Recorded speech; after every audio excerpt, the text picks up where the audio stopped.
हरे कृष्णा। ओं नमो भगवते वासुदेवाय। ओं नमो भगवते वासुदेवाय। ओं नमो भगवते वासुदेवाय। नारायणं नमस्कृतं नरं चैव नरोत्तमं देवीं सरस्वतीं व्यासं ततो जयमुदीरये। नश्च प्रायेषु अभद्रेषु नित्यं भगवत सेवया भगवते उत्तम श्लोके भक्ति भवति नैष्ठिके। वाञ्छाकल्पतरुभ्यश्च कृपा सिन्धुभ्येव च पतितानां पावनेभ्यो वैष्णवेभ्यो नमो नमः। कृष्णाय वासुदेवाय देवकीनन्दनाय च नन्दगोपकुमाराय गोविन्दाय नमो नमः। रामाय रामभद्राय रामचन्द्राय मेधसे रघुनाथाय नाथाय सीताय पते नमो नमः।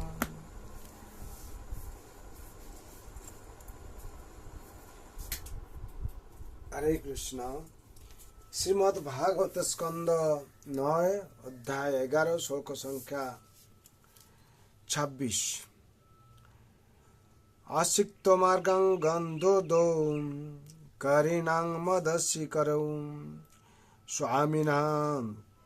स्वामिनं प्राप्तमालोक्य मतां बासुतरामिव।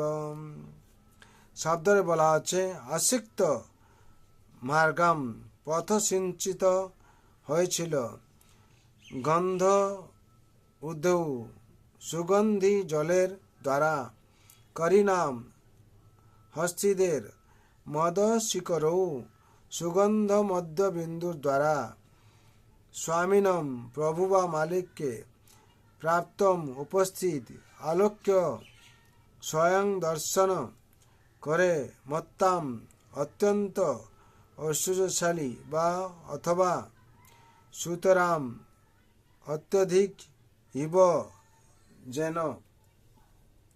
অনুবাদ। ভগবান শ্রী রামচন্দ্রের রাজত্বকালে রাজধানী অযোধ্যার পথগুলি হাতিদের সুরের দ্বারা নিক্ষিপ্ত সুগন্ধি জল এবং সুরভিত মদের দ্বারা সিঞ্চিত হতো।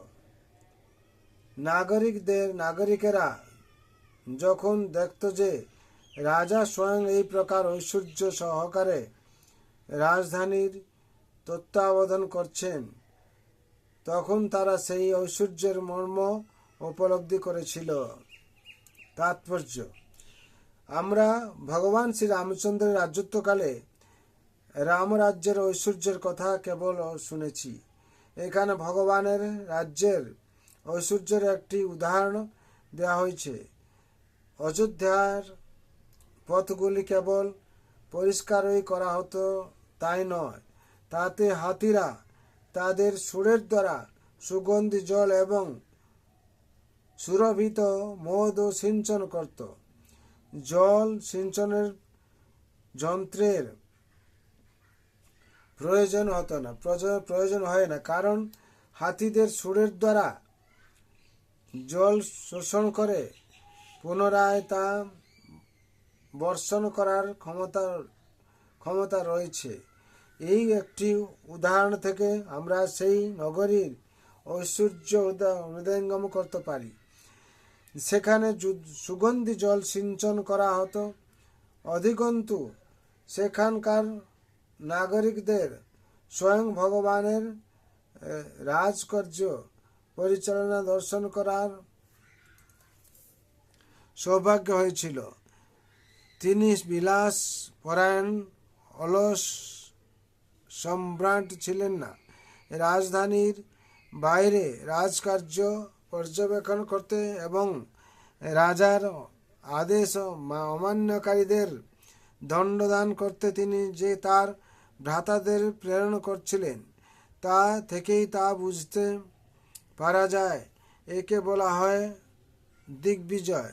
নাগরিকদের সুখে শান্তিতে বাস করার সমস্ত সুযোগ ছিল এবং তারা বর্ণাশ্রম ধর্ম অনুসারে উপযুক্ত গুণাবলী সমন্বিত ছিলেন।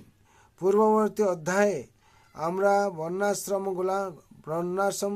গুণান্বিতা পদ্ধতি দেখেছি, অর্থাৎ সমস্ত নাগরিকেরা বর্ণাশ্রম প্রথা অনুসারে শিক্ষা লাভ করতেন।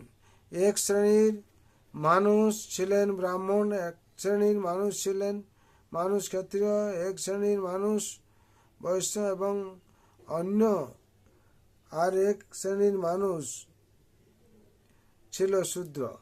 এই প্রকার বিজ্ঞানসম্মত বিভাগ ব্যতীত সৎ নাগরিকত্বের কোনো প্রশ্ন ওঠে না। রাজা অত্যন্ত উদার এবং কর্তব্যপরায়ণ হয়ে বহু যজ্ঞ অনুষ্ঠান করেছিলেন এবং পুত্রবৎ প্রজা পালন করেছিলেন। প্রজারও বর্ণাশ্রম প্রথা অনুসারে শিক্ষা লাভ করে অনুগত ছিলেন এবং তাদের বৃত্তি অনুসারে সুসংবদ্ধ হয়েছিলেন।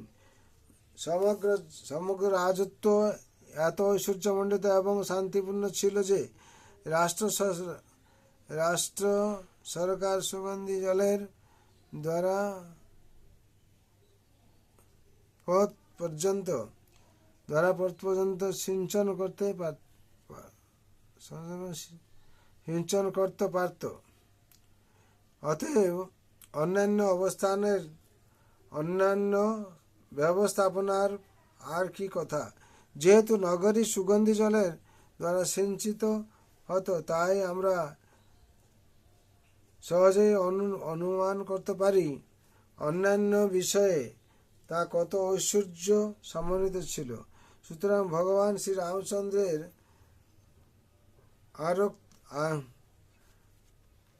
রাজত্বকালে নাগরিকরা সুখী হবে কি না, সুতরাং ভগবান শ্রী রামচন্দ্রের রাজত্বকালে নাগরিকেরা সুখী হবে না কেন?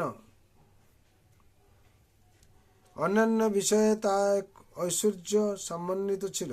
সুতরাং ভগবান শ্রী রামচন্দ্রের রাজত্বকালে নাগরিকেরা সুখী হবেন না কেন? তার জন্য সুখী ছিলেন। এখানে তাৎপর্য 26 নম্বর শ্লোকের তাৎপর্য সম্পূর্ণ হলো। বিশেষ করে ভগবান রামচন্দ্র কিভাবে রাজত্ব করছিলেন এবং সেই সময় কিভাবে সমস্ত কিছু ঠিকভাবে পালন করা হচ্ছিল। হাতিরা কি ওরকম জল স্প্রে করছিল, সুগন্ধি জল স্প্রে করছিল, সেখানে যে কোনো পাম্প কিংবা কোনো স্প্রে মেশিন ছিল না কিংবা আনা হয়নি, সেইখানে কি করতেন,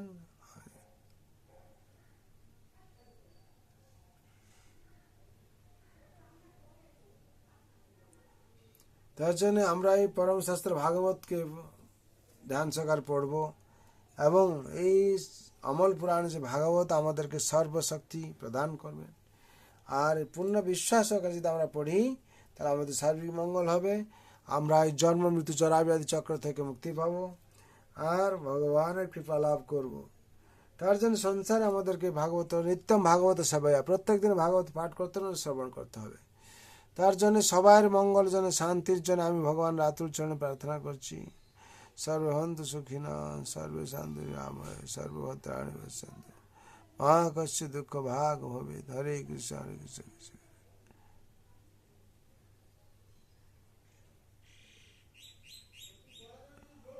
কৃষ্ণ হরে রাম জয় জগৎগুরু শিল প্রভুপাদ জয় শ্রী গুরু মহারাজ জয় শ্রীমদ ভাগবত মহাপুরাণ জয় শ্রীমদ ভগবতী তথা জয় অনন্ত কোটি বৈষ্ণব ভক্তবৃন্দ জয় উপস্থিত ভক্তবৃন্দ জয়।